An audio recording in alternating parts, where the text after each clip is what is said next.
भारतीय मूल की अमेरिकी एस्ट्रोनॉट सुनीता विलियम्स और उनके साथी बुश बिलमोर की स्पेस से वापसी अब 6 महीने और टल गई है। नासा के मुताबिक उनकी वापसी में 2025 तक का वक्त लगेगा। सुनीता और उनके साथी वापस क्यों नहीं आ पा रहे हैं?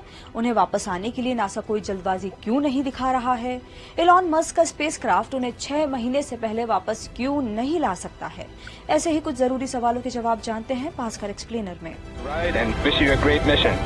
We would like to welcome you aboard Capsule Endeavour. Sunita Williams space में कब और कितने दिनों के लिए गई थी, पहले ये जानते हैं। सुनीता 5 जून 2024 को स्टार लाइनर नाम के स्पेसक्राफ्ट से स्पेस मिशन पर गई थी। ये अमेरिकी एयरक्राफ्ट कंपनी बोइंग और नासा का साझा क्रू फ्लाइट टेस्ट मिशन है। इसमें सुनीता स्पेसक्राफ्ट की पायलट हैं और उनके साथी बुश इस मिशन के कमांडर हैं। इस मिशन के तहत उन्हें इंटरनेशनल स्पेस स्टेशन पर 8 दिन रुककर रिसर्च और एक्सपेरिमेंट करने थे और धरती पर वापस लौटना था। लेकिन स्पेसक्राफ्ट में तकनीकी दिक्कतों और हीलियम गैस के रिसाव के चलते वो 2 महीने से ज्यादा समय से वहां फंसे हैं। रिपोर्ट्स के मुताबिक लॉन्च से पहले ही स्पेसक्राफ्ट में लगातार दिक्कतें आ रही थी, जिन्हें ठीक करने में परेशानी आ रही है।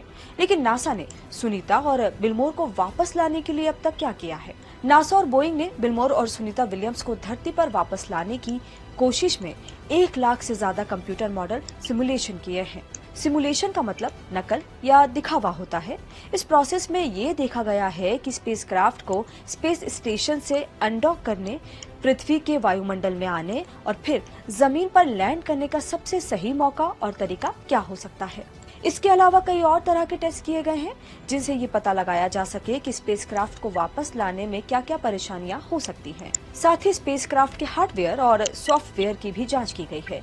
टेस्ट के बाद बोइंग ने कहा कि प्रोपल्शन सिस्टम ठीक है और हीलियम गैस का लेवल भी ठीक है। वहीं नासा का कहना है कि कोई जल्दबाजी करने के बजाय उसका फोकस एस्ट्रोनॉट्स की सुरक्षित वापसी है। लेकिन सवाल ये है कि क्या नासा के पास सुनीता और बिलमोर की वापसी के लिए स्टार लाइनर स्पेसक्राफ्ट के अलावा भी कोई तरीका है? तो बोइंग का कहना है कि स्टार लाइनर स्पेसक्राफ्ट सुरक्षित वापसी कर सकता है, लेकिन नासा इसे लेकर आश्वस्त नहीं है।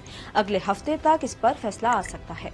वहीं नासा सुनीता और बिलमोर की वापसी के लिए एलॉन मस्क की कंपनी स्पेस एक्स के ड्रैगन स्पेसक्राफ्ट का भी इस्तेमाल कर सकती है। इसके लिए सबसे पहले स्टार लाइनर को स्पेस में छोड़ दिया जाएगा ताकि पार्किंग स्पॉट में से एक जगह खाली हो। इसके बाद सुनीता और बिलमोर वहां खड़े ड्रैगन स्पेसक्राफ्ट में कुछ देर के लिए रहेंगे और उनकी वापसी के लिए धरती से दूसरा ड्रैगन स्पेसक्राफ्ट भेजा जाएगा।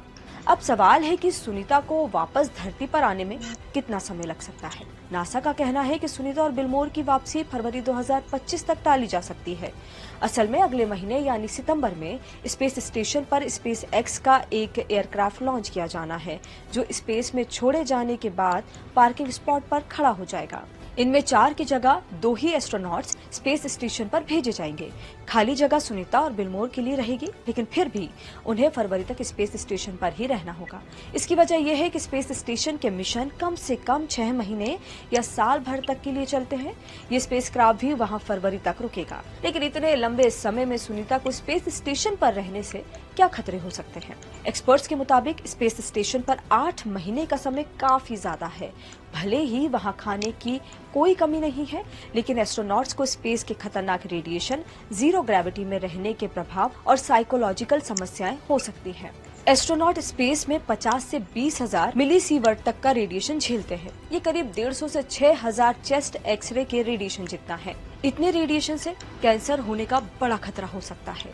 शरीर के टिश्यू और नर्वस सिस्टम खराब हो सकते हैं, जो काफी चिंता का विषय है। ऐसे और भी वीडियोस को देखने के लिए जुड़े रहिए।